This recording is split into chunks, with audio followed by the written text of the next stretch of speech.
Bonjour tout le monde. Bonjour pour ceux et celles qui viennent de se joindre à nous. Bienvenue au 16e Institut d'été du CRIS, édition spéciale automne pour cette troisième journée qui porte sur les impacts de pandémie de COVID sur la détresse des jeunes. Mon nom est Nathalie Maltais. Je suis professeure au département des sciences de la santé de l'Université du Québec à Rimouski, au campus de Lévis et membre chercheur au CRIS. Nous enchaînons maintenant avec l'avant-dernier webinaire de la journée. J'ai le plaisir de vous présenter Élise Huot, qui est coach clinique chez Tel Jeune. Madame Huot présentera pendant 40 minutes sur le vécu des jeunes et des intervenants de Tel Jeune en contexte de pandémie. Donc, sans plus tarder, j'invite Madame Élise Huot à commencer sa présentation. Bienvenue à chacun, chacune. Je voulais commencer par vous inviter peut-être à vous replonger en vous un instant. Vous pouvez même fermer les yeux si vous voulez. J'aimerais ça que vous essayiez de revoir peut-être les derniers mois. Si je vous dis fermeture, confinement, couvre-feu, télétravail, peut-être si vous essayez même de revoir de vous rappeler les sensations, les émotions que vous avez pu ressentir pendant ces journées-là, ces semaines-là, ces mois-là. Puis, si vous voulez, moi, je vous invite, c'est pas du tout obligatoire, mais vous pouvez l'écrire dans le clavardage. Vous pouvez peut-être dire l'émotion la plus forte, la plus intense que vous avez ressentie pendant la pandémie. Puis, vous pouvez même mettre un chiffre dessus, exemple de 0 à 10, 10 étant la plus insupportable, intolérable niveau d'intensité. Puis, encore là, si vous avez envie, vous pouvez ajouter comment vous avez réussi à soulager, gérer cette émotion-là. Puis, ou au contraire, si jamais elle n'a jamais pu être soulagée, bien, vous pouvez aussi l'écrire. C'est sans censure, bien sûr. C'est toujours bienvenu. Donc, je vais vous laisser continuer d'écrire tout le long si vous voulez. Je trouve ça toujours le fun de pouvoir être engagé tout le monde ensemble dans une conversation en même temps, même si on est par Zoom, même si c'est une présentation. Donc, je vais débuter maintenant qu'on s'est un peu replongé dans ces sensations-là. J'aimerais ça vous raconter un peu comment les services de Tel Jeune et Ligne Parents ont été témoins, ce dont on a été témoins sur le terrain. Fait que c'est une présentation beaucoup plus terrain que je vous fais. C'est ce qu'on a vu, ce qu'on a entendu, ce qu'on a vécu aussi pendant cette période-là. Je vous dirais, attendez, on va changer ici. Un peu au départ, là, j'avais vraiment l'intention d'utiliser, comme la journée était sur la détresse chez les enfants, j'avais prévu de vous présenter uniquement les données provenant de notre service Tel Jeune. Puis en regardant plus près, en regardant tout ce qu'on avait comme statistiques, comme commentaires et tout ça, j'ai trouvé que c'était beaucoup plus parlant de vous présenter un peu les bouleversements. On avait un portrait global beaucoup plus près de la réalité si on incluait les données provenant de notre autre service d'intervention qui est Ligne Parents. Fait qu'on voyait vraiment à quel point, dans le fond, c'est le quotidien des familles qui a été bouleversé, qui a eu des impacts sur les adolescents, les enfants, les parents.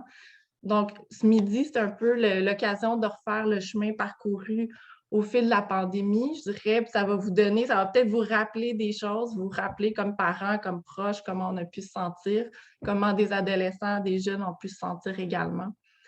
Donc, pour ceux qui connaissent peut-être moins les services, on a Tel Jeune, donc l'organisme qui chapeaute ces deux services-là, ça s'appelle Génération, organisation pour laquelle je travaille. On a deux services qui sont offerts. On a Ligne Parents qui existe depuis 1981, c'est 40 ans. Et c'est tout ce qui touche la relation parent-enfant. On est un service d'intervention professionnelle qui est gratuit, qui dessert le Québec au complet. Et c'est dans l'optique que pour aider les jeunes, il faut aussi soutenir les parents parce que ça aussi, c'est important. C'est offert par téléphone, il y a du clavardage, du courriel.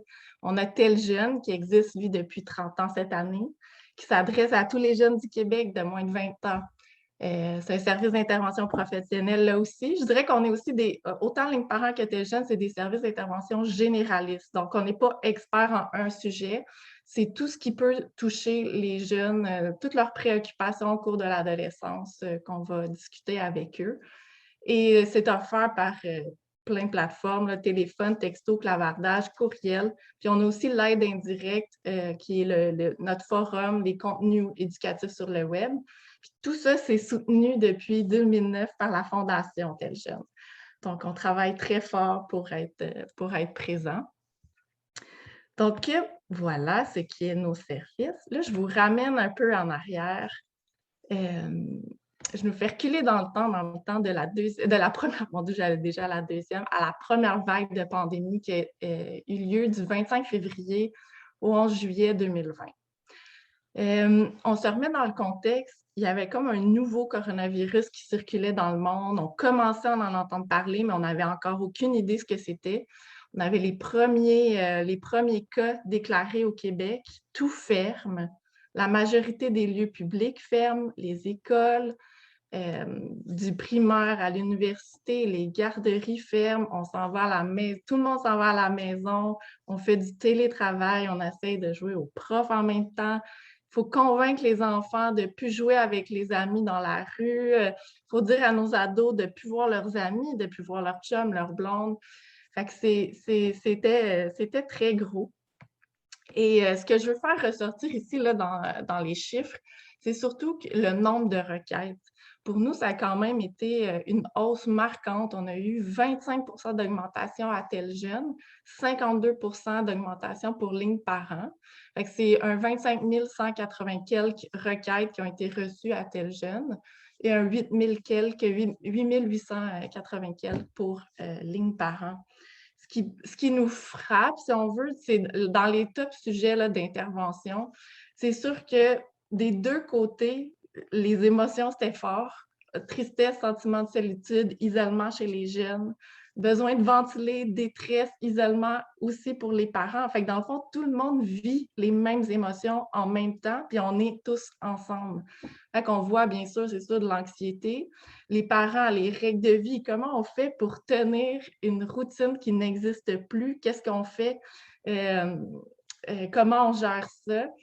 Et ce qui est nouveau, c'est les enjeux de communication. Bien sûr, c'est un sujet pour lequel les jeunes et les parents nous contactaient, mais d'arriver en troisième place dans le top des sujets pour les adolescents, ça, c'était une nouveauté, c'était du jamais vu. Il y a eu beaucoup, beaucoup de résolutions de conflits. Il y avait des conflits dans les relations amoureuses. C'était un bon 15 % entre les pères, dans la famille.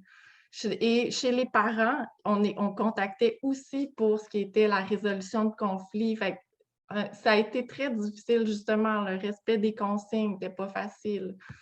10 % à Tel Jeune de ces interventions-là étaient des interventions de crise. Pour nous, à Tel Jeune et Ligne Parent, une intervention de crise, ce n'est pas lié au sujet, c'est vraiment lié à l'état de la personne au moment où elle nous contacte. Donc, ça veut dire que 10 % des interventions commençaient avec soit de l'agitation, mutisme ou peu importe, mais l'état de la personne faisait en sorte qu'on avait besoin de calmer des émotions en premier avant même de discuter. Fait que 10 % Tel Jeune, 13 % à ligne parent, donc c'était quand même élevé. On a, c'est sûr, fait plusieurs contacts au 911. Ça ne veut pas dire que la vie de la personne était actuellement en jeu quand je dis des appels au 911, mais ça veut dire que dans 115 reprises, on a pensé, avec les informations qu'on avait, que c'était nécessaire de contacter le 911. Des signalements au DPJ, on en a fait 16. Appel à un tiers, 29. Ça veut dire, pour nous, appel à un tiers, c'est quand on va contacter souvent les parents. Fait que ça se peut que ça soit un adolescent ou adolescente ou un enfant à qui on pense que le mieux est de parler aux parents pour pouvoir peut-être faire un filet de sécurité. Ça se peut qu'il y ait des idées suicidaires sans avoir un plan précis, mais on juge à ce moment-là que c'est préférable de les contacter. Donc, les faits marquants de la première vague, je dirais, c'est bien sûr dans la veine où tout le monde ferme, mais nous aussi, nos locaux ont fermé. Fait que c'est sûr que ça, pour nous, ça a été marquant. Tout le monde est en télétravail, mais c'est pas au plan technologique. Je sais que peut-être pour vous, peut-être il y a plusieurs autres organismes que ça a été un problème parce qu'il n'y avait pas nécessairement encore implanté la technologie à travers, si on faisait du face-à-face et tout ça, mais nous, ça n'a pas été un problème. On avait déjà une plateforme omnicanale, fait qu'on pouvait être à distance sans problème. Simplement, là, c'était différent parce que ton équipe d'intervenants doit être à la maison et vit, elle aussi, chaque personne, chaque intervenant, intervenante vit personnellement la crise. Donc, dans la première vague, on pouvait avoir des intervenants à la maison, mais obligés de travailler dans leur chambre parce qu'il y a d'autres membres de la famille qui sont là. Donc, on a tout de suite mis, je dirais qu'on a été très proactifs sur le soutien pour l'équipe d'intervention. On faisait beaucoup de petits coucou, comment ça va, comment tu vis ça? Beaucoup de coaching aussi pour pouvoir travailler dans ces conditions-là. Et, un autre fait marquant, c'est le fait que partout au Québec, tout était annulé, les suivis. Ça, les jeunes et les parents en ont beaucoup parlé. On n'a plus accès à notre intervenant, notre intervenante. Donc, c'était vraiment toute la famille qui écopait, qui était en terrain inconnu. Et tes jeunes et lignes parents, parce qu'on était justement disponible, que ça n'a pas été une difficulté, on n'a pas fermé à aucun moment, bon, notre numéro était énormément donné par tous les gens, là, les CLSC, des écoles, des professionnels, des médecins, des centres de prévention du suicide pouvaient donner notre numéro parce qu'eux ne pouvaient pas donner justement de rencontres. Pour nous, c'était quelque chose qui était clairement différent parce qu'habituellement, nous, on est une porte d'entrée vers d'autres services. De voir l'inverse des deuxièmes, des troisièmes lignes nous envoyer en référence, ça a été quand même c'est spécial parce que l'intervention n'est pas du tout la même. Donc, il a fallu s'adapter. C'est sûr que moi, pour résumer, je dirais que cette période-là, vous me direz ce que vous en pensez, mais pour moi, c'est les mots-clés, c'est beaucoup l'inconnu, l'adaptation. On parlait aussi beaucoup de résilience à ce moment-là, puis les fermetures, bien sûr. Les impacts ressentis sur le terrain, ça, en fait, c'est tout ce que nous, on a, à ce moment-là, on a commencé beaucoup à noter. C'est pour ça qu'on a du qualitatif, si on veut, c'est qu'on a noté de notre côté, les intervenants notaient ce qu'ils jugeaient être particulier pour cette période-là parce qu'on voulait vraiment avoir, comme c'était une période qu'on savait qu'elle allait être exceptionnelle, on voulait aussi pouvoir avoir des informations de plus. Fait que, quand je vous disais qu'il y avait de l'anxiété dans l'air, c'est comme ça que c'était nommé par les jeunes ou les parents. Beaucoup de l'impression de virer fou, virer folle. Quand on est chez soi, tout le monde ensemble, qu'est-ce qui va se passer? De l'angoisse, on n'est plus dans la routine. Il y a aussi le fait que quand je suis dans ma cellule familiale et qu'il y a déjà de la violence, bien, comment on fait? Je suis avec mes parents, mais là, je ne peux pas sortir. C'était ma porte de sortie à l'école. Fait que ça a été quand même, je pense, pénible. Les conflits, il y a eu énormément de conflits entre parents et adolescents. On l'a vu autant chez tel jeune que lignes parents. Il y a eu beaucoup aussi dans les relations amoureuses, peur de ne plus jamais voir mon chum, ma blonde, des menaces de se faire laisser si tu ne viens pas me voir, des parents aussi qui ne veulent pas que je voie mon chum, ma blonde ou que j'en ai un ou une pendant cette période-là parce que c'est dangereux. Fait qu'il y avait beaucoup de ça. Et beaucoup de parents qui ne savent plus comment rester calmes, qui n'en peuvent plus, qui ne peuvent pas prendre une bouffée d'air frais parce qu'on est juste ensemble tout le temps. Donc, peut-être que ça fait écho à des choses que vous avez pu ressentir. Alors, on passe à notre deuxième vague. Première vague qui a duré à peu près 5 mois et quelques. Petite pause entre juillet et août. On va alors dans ce qui va être appelé la deuxième vague, qui a duré jusqu'en mars 2021. Là, ici, on atteint aussi la hausse qu'on avait vue, la hausse du nombre de requêtes qu'on avait vues en début de première vague revient encore. La hausse se poursuit. On est à 38 869 requêtes au centre d'intervention pour tel jeune, 15 306 requêtes pour ligne parents. Donc, les visites aussi sur les sites web qui augmentent. On est à 411 700 quelques visites pour tel jeune, 103 000 quelques sur le site web de ligne parents. Le top des interventions, c'est sûr qu'on reste quand même dans les mêmes sujets parce que c'est encore les mêmes choses qu'on vit. Là aussi, on ajoute qu'en début janvier 2021, il y a le couvre-feu qui s'ajoute comme mesure. Donc, on voit, ce qu'on a pu remarquer, c'est une hausse dans la détresse à la deuxième vague.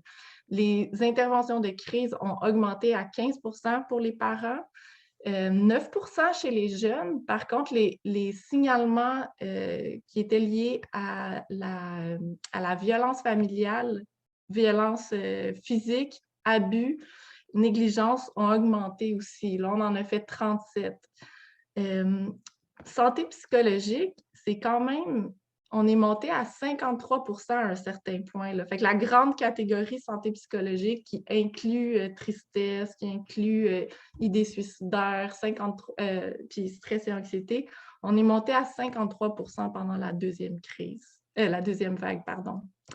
Donc, stress et anxiété, c'est presque un jeune sur 5 qui nous appelait à ce sujet-là parce que c'est ça qu'il vivait. On a vu aussi une hausse des idées suicidaires chez les enfants à partir de la deuxième vague, qui s'ennuyaient beaucoup de leurs amis. Il y a aussi des enfants dont les parents travaillaient dans les milieux de santé et ne les voyaient presque pas. Donc, ça aussi, je pense que ça l'a joué. On a fait 61 appels à un tiers dans cette période-là. Et c'est sûr, les appels au 911 pendant cette période-là ont augmenté aussi. On est allé jusqu'à 160. Qu'est-ce qu'on va voir ici? Fait que, ouais, janvier, le couvre-feu. Aussi, on voit une hausse. Ce qu'on n'avait pas vu, nous, on a vu une hausse des questionnements liés à l'orientation sexuelle, l'identité de genre. Donc, les questions liées plus à si je dirais, relations amoureuses, sexualité, ont un peu baissé, mais on a vu une hausse de questionnement par rapport justement à l'identité de genre, orientation sexuelle. Je dirais aussi que nous, par le fait même pour le coaching, ce qu'on a fait, le soutien, on a continué le soutien à l'équipe d'intervention aussi, parce qu'évidemment, eux aussi voyaient cette hausse-là des contacts. Fait qu'on a travaillé avec eux aussi pour défaire le mythe de l'ange gardien, là. Nous, on a travaillé fort pour dire que vous n'êtes pas des anges gardiens, et vous êtes des humains avant tout. Fait qu'on on est resté aussi beaucoup très près d'eux pour pouvoir être là s'il y avait quoi que ce soit. Fait que je dirais ces mots-clés pour cette deuxième vague-là, on était vraiment dans la suspension du temps, l'impuissance. Il n'y a pas de contrôle sur ce qui arrive, pas de contrôle sur la durée que ça va avoir. La détresse, le désespoir, c'est des mots qu'on a beaucoup, beaucoup vus dans nos deux services là, des deux côtés. Impact ressenti sur le terrain, je dirais que ça ressemble grosso modo à ce qu'il y avait à la première. Des mots qui sont ajoutés qu'on n'avait pas vu à la première. Il y avait beaucoup le mot dépression chez les ados. Beaucoup nommaient je pense que je fais une dépression, ça fait des mois que je me sens comme ça. On me dit que c'est à cause de la pandémie, mais c'était là avant. C'était là avant, mais là, c'est pire. Fait qu'il y en a eu quand même beaucoup qui ont nommé ça. D'autres qui avaient des enjeux de santé mentale et qui trouvaient que leurs symptômes étaient vraiment exacerbés en ce moment, étaient pire que tout. Le fait de ne pas pouvoir consulter était aussi nommé souvent. Sinon, quand on parle de stress, d'anxiété, cette idée-là de ne pas avoir de porte de sortie, d'être étouffé chez soi, de ne pas avoir rien. Puis je dirais du même côté, les parents, c'est la même chose aussi. Si on vient d'avoir un petit bébé, on a des 0-5 ans à la maison, cette espèce de pas de porte de sortie, pas d'endroit aussi, je ne peux pas sortir, on est dans le couvre-feu encore. Donc, l'étouffement, le fait de ne pas pouvoir prendre une pause, pas pouvoir aller prendre une marche, je pense que ça a été difficile pour plusieurs. L'école a été nommée, mais ça revenait beaucoup justement dans la tristesse, l'anxiété, de se sentir laissé à soi-même, d'être là, mais pas là. Il était présent de corps, mais pas vraiment présent. Pas de motivation a commencé à apparaître à ce moment-là. Pas arriver à gérer son temps aussi était beaucoup présent. Les conflits par rapport au confinement, ça c'est resté, ça a demeuré. Le fait de respecter ou pas les consignes. C'est sûr que quand on voit, quand elle est jeune, pour eux, cette idée-là de ne pas avoir de porte de sortie, de s'ennuyer, d'avoir des conflits dans leur vie amoureuse, on peut comprendre là, de chaque côté comment ça a pu être difficile. Pas pouvoir voir son nouveau chum, nouvelle blonde, ça aussi, c'est apparu beaucoup en lien avec le respect là, des consignes. Il y en a qui voulaient les respecter, mais là, ils commençaient à trouver ça injuste si les autres ne le respectaient pas. Si on passe à la troisième vague, attendez. Là, on entre justement là, à partir du 21 mars jusqu'au 17 juillet, on est plus dans la troisième vague. Les interventions de crise chez les parents ont augmenté, ont atteint un sommet. On était à 21 d'intervention de crise. Donc, à la maison, c'était difficile pour beaucoup. Au nombre de requêtes, 19 143 requêtes au centre d'intervention. Pour tel jeune, 8 186 pour ligne parent. Là encore, pour le top des interventions, des sujets d'intervention, on est encore dans tristesse, déprime. Ça demeure pour les 3 vagues. Si pour la deuxième vague, le mot dépression était apparu, pour la troisième vague, là, on voit démotivation. J'ai dit général, mais on pourrait même dire total. Pour les jeunes, là, ça revenait beaucoup. J'ai plus envie de rien. Stress et anxiété aussi encore, et encore très présent. Idées ou actes suicidaires aussi. Les enjeux de communication demeurent. Là, on commence à revoir jeune en amour et qui veut l'être. C'est intéressant parce que la détresse, ou en tout cas l'intensité des émotions n'a jamais été aussi forte, mais chez tel jeune, c'était 5 d'intervention de crise. Donc, il était beaucoup plus bas que ce qui a été dans la deuxième et la première vague. On voit aussi une baisse du nombre d'appels au 911 qui est passé à 72, 34 quand même pour signalement à la DPJ et 26 appels à un tiers. Mais c'est du côté des parents que ça semble avoir été particulièrement intense là, avec le besoin de ventiler, l'isolement, de ne pas aussi jamais pouvoir compter sur du soutien. Il y avait ça beaucoup qui ressortait. Les faits marquants de la troisième vague, ce que je voulais vous dire, c'est qu'à partir de là, on trouve presque plus de notes prises par l'équipe d'intervention. Fait que ça, on a trouvé ça, quand je regardais les données, j'ai trouvé ça quand même intéressant parce que c'est comme si à partir, là, ça fait plus d'1 an qu'on est dans ça. C'est un peu comme si ça avait cessé d'être exceptionnel. On était rendu un peu habitués, puis un peu aussi fatigué, je pense, à ce moment-là. Donc, l'équipe a cessé de noter. Je n'ai plus de notes, de commentaires à partir de là. Fait que je pense qu'on commençait à avoir la difficulté à voir la fin aussi. Les parents nommaient beaucoup la difficulté là, à tenir, l'énergie que ça demandait de faire respecter des mesures, puis le confinement commençait à être très, très épuisant. Et il y a eu une hausse de contact au sujet justement de la démotivation. C'était vraiment flagrant la différence entre les vagues. Et impuissance des parents quand ils voyaient la totale démotivation de leurs jeunes. Ça faisait vivre beaucoup d'impuissance aux parents. Peut-être aussi des conflits qu'on a dû voir, comme qu'est-ce qui se passe, pourquoi que tu devrais, il y a dû y avoir de ça aussi. Hausse des contacts aussi au sujet de la violence qui est arrivée. Les mots-clés qui me venaient pour cette période-là, c'était beaucoup épuisement de l'adaptation. Là, on commençait à être long. Léthargie, résignation, démotivation. On était passé à une autre étape. C'est ce qu'on a remarqué dans nos services. Puis je voulais laisser, comme nous, on n'a pas pris assez de notes pendant cette période-là, moi, je voulais vous faire entendre, c'est vrai qu'il faudrait peut-être que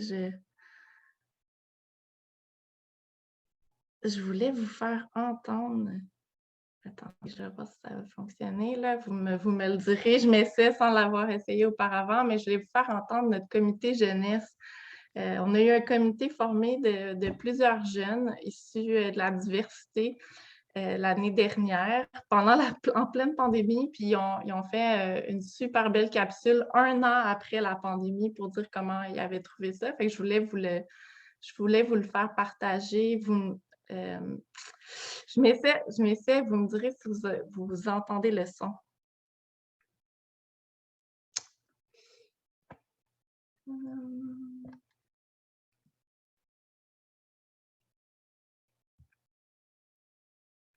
En fait, ce que je vais faire, c'est que je vais enlever mon partage, puis je vais le recommencer juste pour être sûre que vous l'entendiez.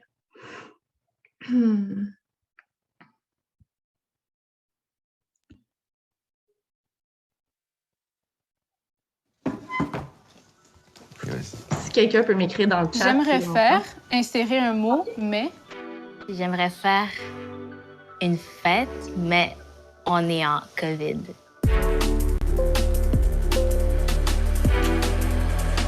C'est un peu épeurant en ce moment de se dire « Ah, moi, je veux faire ça plus tard. » Comment je le sais? Je peux pas le découvrir. Il n'y a aucun stage, il n'y a aucune expérience qui peuvent nous faire vivre des choses qui nous définissent, surtout en ce moment. Là. OK, j'ai eu 19 ans. J'ai eu 20 ans. C'est supposé être les meilleures années de ma vie. Je suis supposée, genre, enjoy chaque moment. Puis là, je suis chez moi, puis je me dis, est-ce que quand ça va être terminé, je vais encore profiter? Est-ce que je suis en train de perdre, genre, toutes ces expériences-là que j'aurais pu vivre, tous les voyages que j'aurais pu faire? Comme notre première expérience de cégep, on était en ligne directement. Nous, c'est vraiment, genre, on a manqué notre balle. Ouais. Et ensuite, notre première année au cégep, Ouais, ils nous ont c'est juste... vrai. Toutes nos expériences, toutes les rencontres qu'on aurait pu faire et tout. Ouais. Et parlant du bal, ça m'a tellement comme un choc qu'on a fini secondaire 5.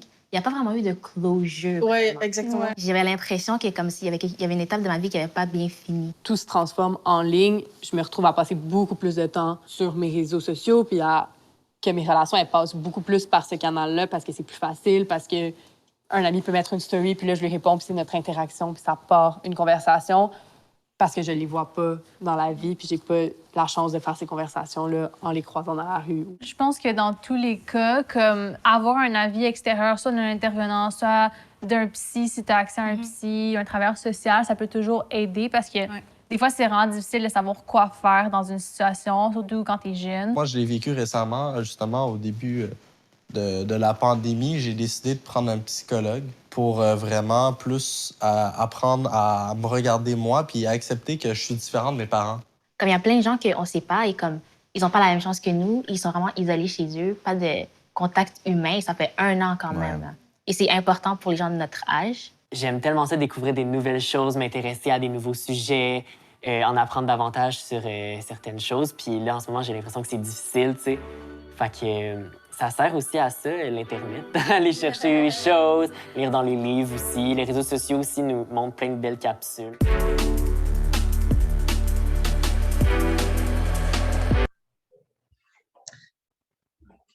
Donc, attendez. Je pense que je vais devoir refermer. Mais bref, ça, c'était les mots de... Ce qui était le fun, c'était que le comité jeunesse, quand ils ont fait cette capsule-là, n'avait pas du tout préparé ce qu'ils allaient dire. Ils ont lu la question sur place, puis ils l'ont développée à ce moment-là. Je pense que ce qu'on peut retenir du vidéo, de leur témoignage, je pense que ça parlait aussi du fait que les jeunes, quand on est adolescente, c'est le fait qu'on ne sait pas encore qui on est. Et tu sais, quand je vous disais au début, tu sais, qu'est-ce que vous avez fait, c'est quoi l'émotion la plus forte qu'on a ressentie, c'est que la plupart d'entre nous, on est quand même capable de se projeter puis de se dire, hey, quand ça va être fini cette histoire-là, tu sais, je vais retourner, je vais faire telle chose. Mais on connaît déjà quand même un peu nos goûts, on sait à peu près qui on est quand même. C'est pas ça qui a été ébranlé. Mais pour les adolescents, les adolescentes, c'est ça qui a été ébranlé. C'est extrêmement difficile d'imaginer, en fait, d'imaginer demain, c'est long, mais d'imaginer ce qu'on va être après cette fameuse pandémie et qui je serai, bien ça a été, ça a eu un impact. Donc, on le voit encore aujourd'hui à tel jeune, parce qu'évidemment, c'est ça, on est réunis aujourd'hui, mais la pandémie n'est pas terminée. Pour nous, on voit encore des choses arriver en ce moment. La détresse est encore là. Donc, il ne faut pas il ne faut pas arrêter de travailler dans ce sens-là. Puis je voulais terminer en vous montrant un peu en vous expliquant qu'on a, pour tes jeunes, l'impact que ça a eu, cette hausse immense de contacts, le fait qu'on n'a bien sûr pas, on n'est pas en mesure de répondre, le seul centre d'intervention ne peut pas répondre au Québec au complet à autant de milliers de jeunes. Fait que ça nous a aussi, ça a été aussi un constat de devoir réfléchir à qu'est-ce qu'on peut faire, quel impact qu'on peut avoir sur les jeunes, sans que ce soit uniquement basé sur notre centre d'intervention, sur cette petite équipe. Fait qu'on a en fait étudié le parcours d'un jeune qui demande de l'aide. C'est quoi ses besoins en fonction? À quel moment il se rend jusqu'à vouloir parler à un intervenant? Puis qu'est-ce qu'il fait avant? Donc, on a vu qu'on pouvait aussi élargir notre offre de services et c'est ce qu'on a fait. On a mis en place là, depuis cet automne un forum parce que les jeunes mentionnaient beaucoup avoir envie de partager avec d'autres jeunes puis de poser des questions à des jeunes. On a un nouveau service qui s'appelle Jeunes d'expérience, qui est un service de clavardage pour et par les jeunes. C'est des jeunes, un peu comme grands frères, grandes sœurs, là, qui viennent te parler puis avec qui tu peux échanger pour peut-être venir chercher de la motivation aussi. On a eu beaucoup de contenus web qui sont créés, beaucoup de capsules, beaucoup de témoignages. Les jeunes aiment beaucoup, beaucoup, beaucoup avoir des témoignages. Fait qu'on essaie de voir, de remplir, dans le fond, à quel point on peut être présent à d'autres endroits pour être là pour eux. Donc, voilà, ça conclut, je dirais, la présentation. J'aurais envie de savoir un peu comment, si vous avez justement des questions. Ah, puis oui, il y en a une qui m'apparaît tout de suite, je peux y répondre. Oui, il y a une formation qui est donnée pour ceux qui vont à Jeunes d'expérience, effectivement. Merci beaucoup, Mme Huot, pour cette présentation super intéressante puis enrichissante. Ça nous apprend des choses qu'on se doutait, mais qu'on ne savait pas toute l'ampleur et l'étendue. Donc, je trouve ça vraiment intéressant. Je vais regarder les questions puis je vais vous les lire. J'en ai une présentement devant moi. Là. Je suis assez surprise d'entendre la fermeture des services aux familles lors de la première vague. Je travaille à l'équipe Jeunes en difficulté du CLSC et tous les intervenants étaient au poste en présentiel et continuent d'offrir des services par téléphone, Teams, Zoom, présentiel, visite à domicile lorsque nécessaire aux familles du quartier. En aucun cas, notre service a ralenti. J'imagine que ce n'était pas pareil partout. Oui, exact. Ouais, puis je pense qu'on fait bien de le dire. C'est pas généralisé à tous. Là. Il y a vraiment eu des demandes, j'aurais pu le spécifier. Il y avait vraiment certains endroits, exemple, certaines écoles où des services pour un temps là, a fermé. Fait que oui, non, c'est pas toutes les équipes de tous les CLSC, de tous les endroits qui ont fermé, effectivement. Merci. L'autre question, les jeunes qui ont été scolarisés une journée sur deux au secondaire, entre le secondaire 3 et le secondaire 5, sont-ils ressortis comme ayant vécu plus d'impact? On ne le savait pas nécessairement. Je pense que tes jeunes, ce n'est pas nécessairement au moment où il nous contacte. Ça se peut que ça ne soit pas abordé précisément, qu'on ne soit pas capable de faire ressortir lesquels d'entre eux y allaient, mais c'est sûr et certain que ça a eu un impact. Merci. J'en ai un autre aussi. Là, les ateliers, vous avez répondu. Vous donnez des ateliers de prévention et de sensibilisation dans les écoles? Oui, puis on était très présents, en fait, avant dans les écoles aussi on a un service de formation, sauf que depuis la pandémie, ça a cessé, on n'est plus en présentiel. Fait ils ont pris cette période-là pour transformer un peu les ateliers. Ils se font maintenant à distance, puis ils vont beaucoup dans un autre... ils vont chercher les jeunes, qu'est-ce qu'ils veulent. Ils travaillent avec eux d'une autre façon. Merci. Quel est le fonctionnement pour le service Jeunes par expérience afin de le présenter aux adolescents? Oui, bien, vous pouvez aussi aller voir sur le site web. Il est clairement affiché. Fait que c'est à partir du soir, là, à partir de 17h, on peut clavarder. Puis maintenant, quand on va sur le site web de Tes Jeunes, il y a un portail. Donc, on peut choisir si on veut parler avec un intervenant ou si on préfère parler avec justement un jeune d'expérience. Merci beaucoup. La capacité d'adaptation des jeunes est remarquable, tout comme votre organisation qui a réagi à toutes ces vagues. Bravo. D'ordinaire, les garçons consultent moins que les filles dans tous les services. Est-ce que cette différence de genre a persisté durant la pandémie? Bien, c'est ça nous, on a trouvé ça intéressant. Les garçons ont augmenté pendant la pandémie. Là, ils ont redescendu. Là, on voit que ça rebaisse, mais les garçons sont revenus parmi nous pendant la pandémie. Moi, j'en ai des questions pour vous aussi. Je ne sais pas si vous avez eu, vous n'aurez peut-être pas donné là-dessus, mais c'est à long terme.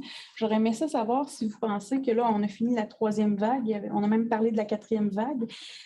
Est-ce que ça va durer longtemps? Vous pensez, comme la tristesse, tous les éléments que vous avez remarqués que les jeunes ont vécu durant les vagues?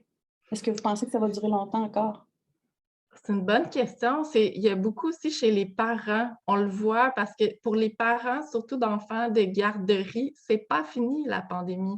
Ils vivent encore énormément d'épuisement par rapport à faire respecter justement les arrêts, faire les tests. Quand l'école a commencé, il y a énormément de services qui voyaient justement que les jeunes arrivaient, puis là, ils n'étaient pas reposés comme d'habitude. Ça n'a pas été un été où on revient puis on a fait le plein. Là. On arrive, mais on est déjà un peu vide.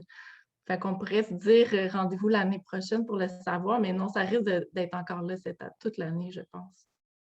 Merci beaucoup. J'aurais voulu savoir aussi des exemples concrets des adaptations que vous avez dû faire dans vos interventions. Lors de la première vague, vous avez parlé que les intervenants se sont adaptés, puis ils ont adapté leurs interventions, en fait. Je voulais avoir un exemple concret par rapport à l'appel d'anxiété, ou je ne sais pas. En fait, c'est surtout que ce qui a été vrai, parce que t'es jeune, veux pas, étant de première ligne, on utilise beaucoup, on se fie beaucoup aux stratégies d'adaptation des jeunes, leur petit coffre à outils. Fait que là, je pense que pendant la première vague, ça a été le choc de qu'est-ce qu'on peut faire pour se changer les idées? Parce que ce qui sort habituellement, fréquemment, c'est presque un réflexe de demander « Ah ouais, puis qu'est-ce que tu fais, tu sais, qui te fait un petit peu de bien? » Mais là, il fallait travailler un petit peu différemment. Là. Il fallait peut-être regarder plus, utiliser un petit peu plus l'approche orientée vers les solutions. Ouais, qu'est-ce qu'on peut... ça a été quand la dernière fois que tu as souri? C'est quand la dernière fois que tu as ri? OK, puis on continue là-dessus. Ouais, il a fallu changer un peu. Puis, vous avez aussi parlé de soutenir les intervenants. De quelle façon concrète aussi que vous avez soutenu les intervenants? Oui, on faisait beaucoup d'appels de courtoisie, si on veut. On prenait beaucoup de nouvelles, on a échangé, on a créé justement des conversations Teams pour recréer un peu l'atmosphère d'un centre d'intervention.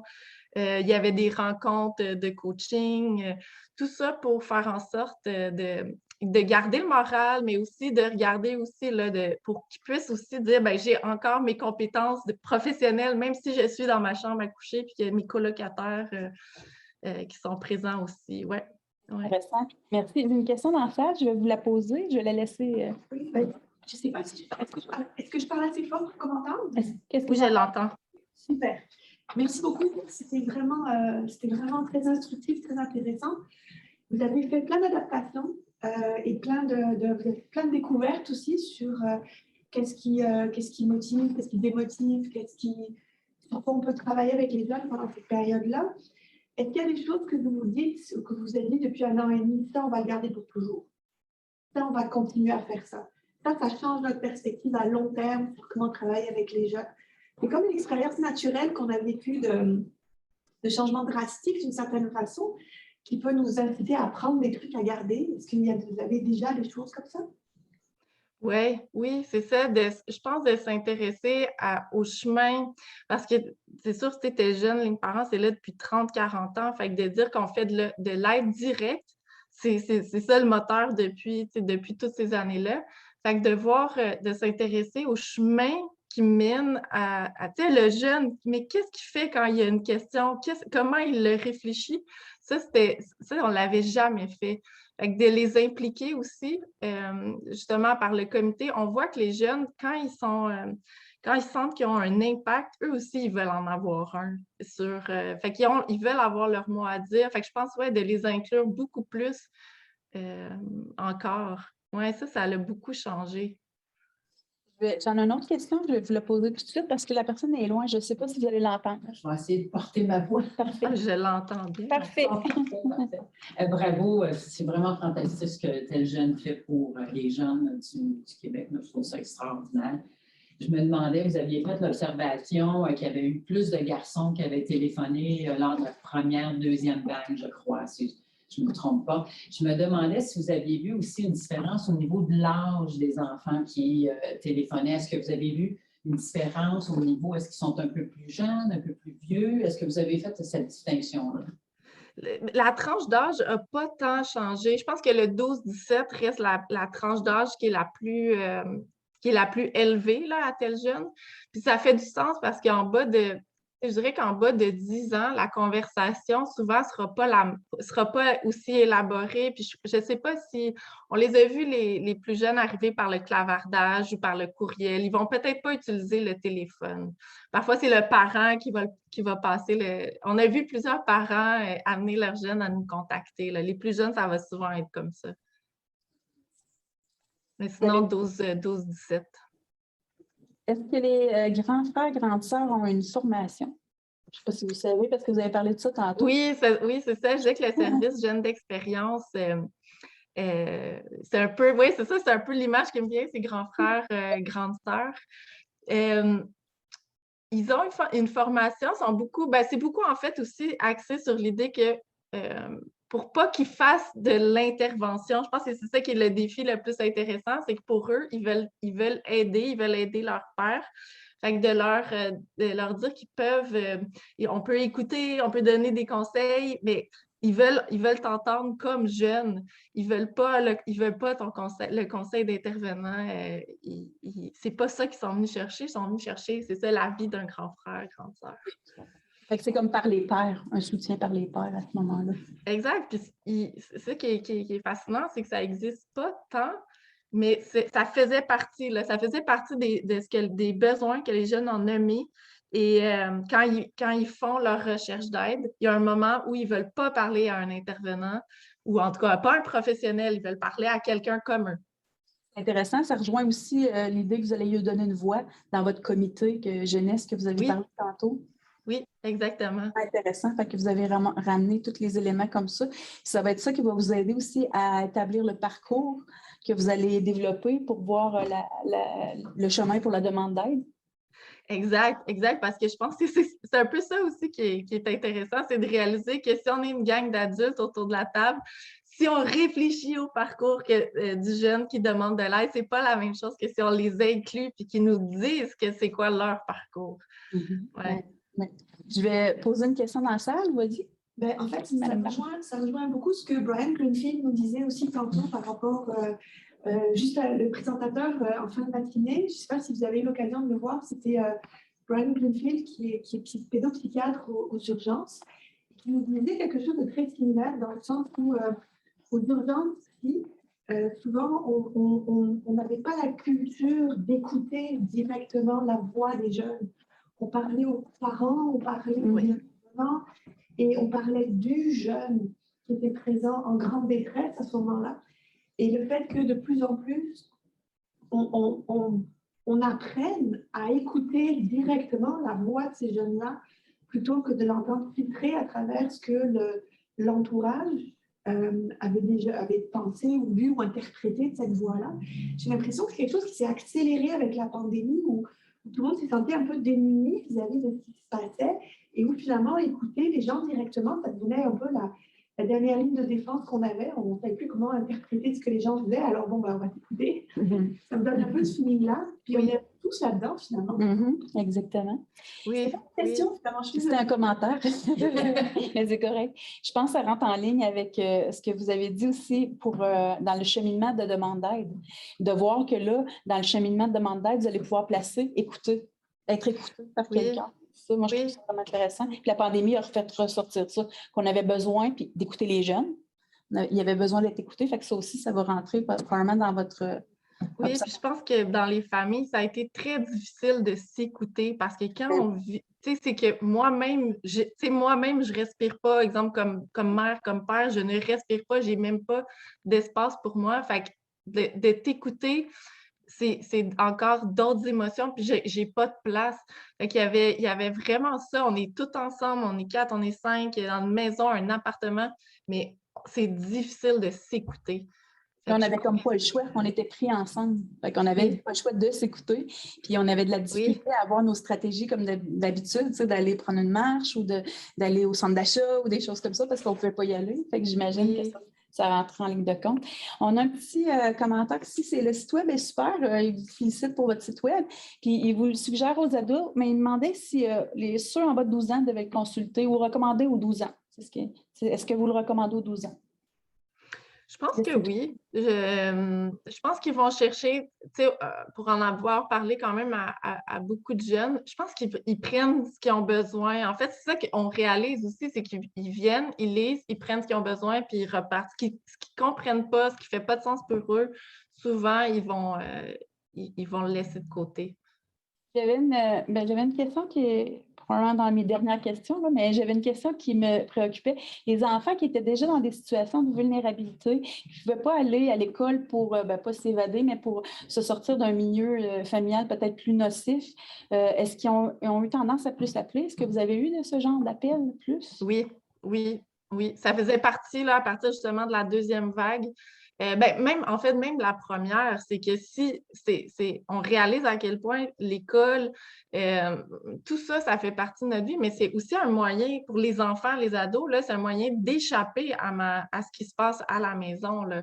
Mais ça peut aussi être comme d'être témoin de la détresse de mes parents. Et quand je sors de la maison, je peux m'en échapper un instant. Fait que oui, vraiment. Ça a dû jouer beaucoup s'ils n'étaient pas capables d'avoir accès à ça. Je pense que c'est rendu à la deuxième vague qui ont fait l'école à la maison. Ça devait être plus prévalent à ce moment-là, j'imagine.